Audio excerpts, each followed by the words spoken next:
sorry about this latest incident or incidents. You know, and what it pretty much boils down to is the kids. Yeah, of course. Like my children, and nobody knows because Homeland Security is keeping everything away from their. I mean, they're not telling me anything. I don't know what is going on. So wait. Let's backtrack just a bit. So your children were implicated in this whole wrongdoing by someone that was arrested for a secretive surveillance of people in a particular bathroom in an establishment somewhere or multiple establishments. Just clarify just clarify the story, if you will, without disclosing too much on your own part. Okay, so me and my ex-wife, we own this house on Tonight Street. Okay, that's where the original cameras were found. Then they went to his house, and they found more cameras. So him and her are allegedly engaged, and I don't even know where to start, Glenn. I get it. Yeah. So I can go on and on. All right, and you don't need to, but you did. How did you find out about this heinous accusation that involved your children?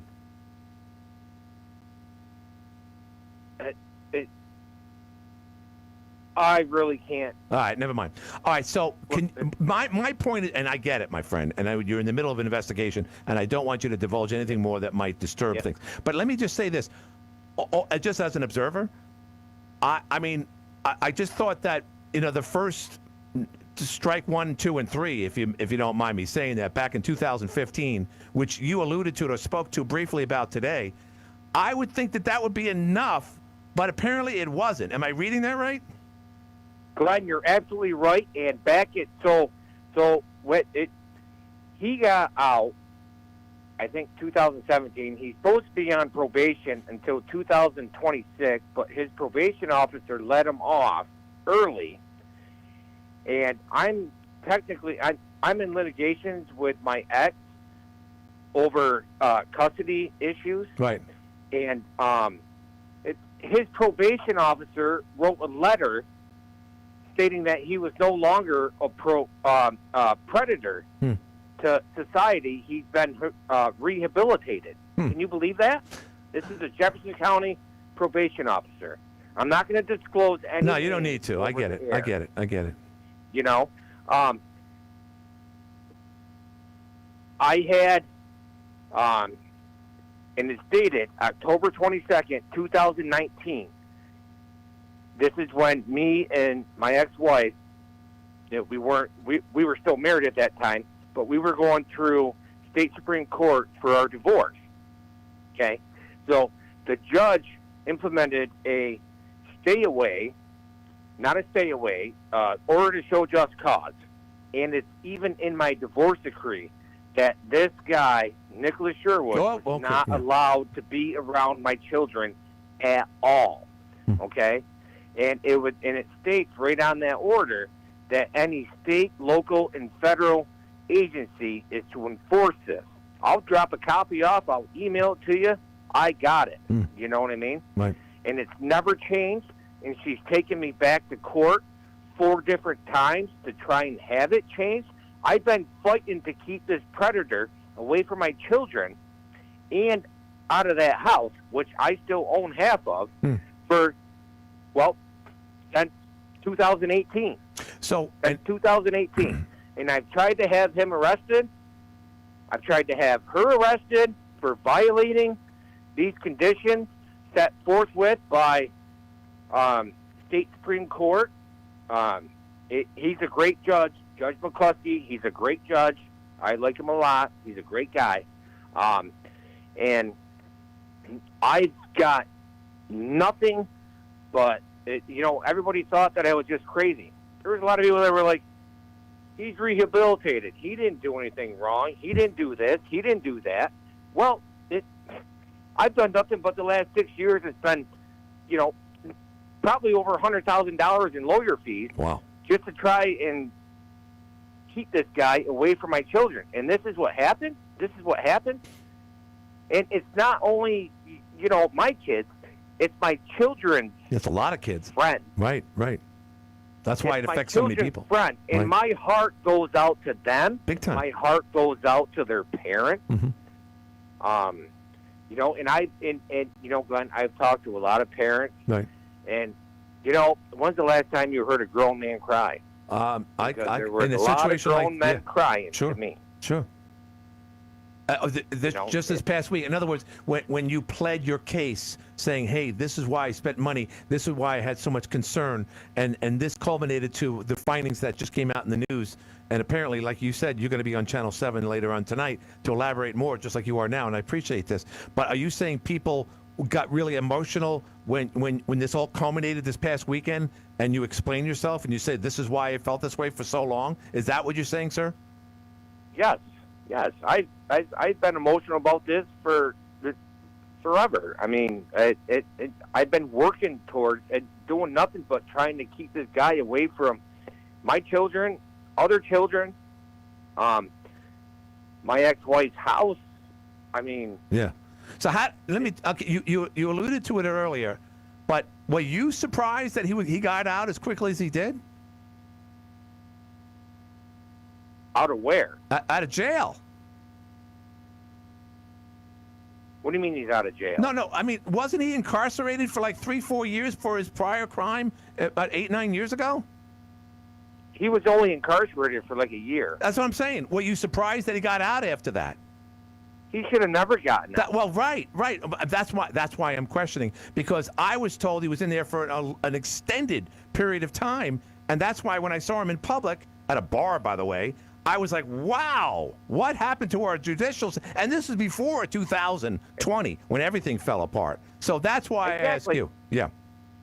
Exactly. And why did his probation officer let him off 4 years early? Well, that person will have to answer for that. That's for sure. Thank God no You're one. damn right they are. Right.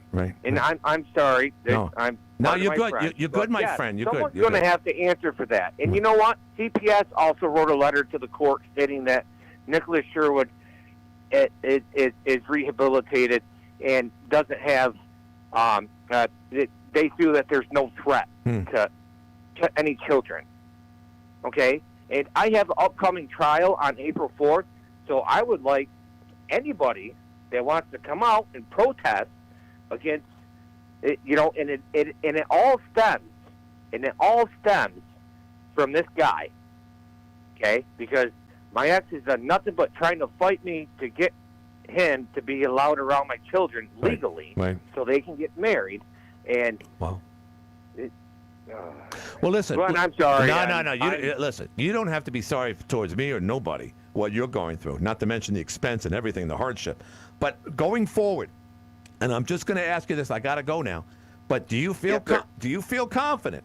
And this is a weighted question.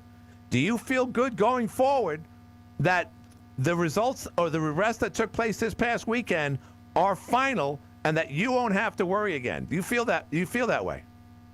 Yes, I do, sir. Okay. Yep. All right. Well, I just want anybody that has anything that has ever had this guy work in his house or conducted business with him. I'm not sure who's going to pay for this, Glenn.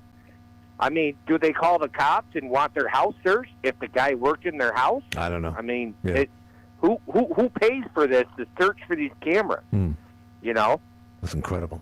I'm finding out things I didn't know before from yourself, and I just want to say on behalf of your courage and your resilient way of going about this when other people weren't paying attention to you, like a boy who cried wolf, someone who many thought was overreacting. Oh, he's okay, don't worry about him. You must feel empowered now to some degree, all for the wrong reasons because you were right. But at least you feel better now knowing that this is the end. You won't feel this way again. You feel that way, right? I hope that he's in prison for the rest of his life. And the next, that my biggest concern are my 4 children and my children's friends and their parents or guardians. Sure. And I just want it. I mean, they're very concerned right now. I just want them to, get through this just as much as I'm going to have to get through it with myself and my children. Well, listen, I'm glad you called, and I know you're angry for all the right reasons.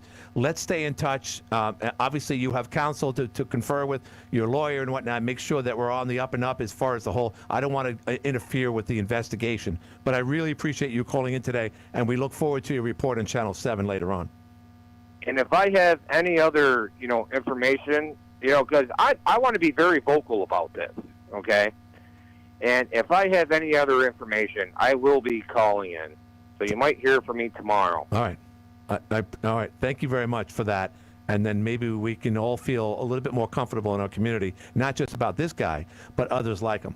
Because I think this sets a precedent Glenn, in many ways. Don't think this isn't just one guy.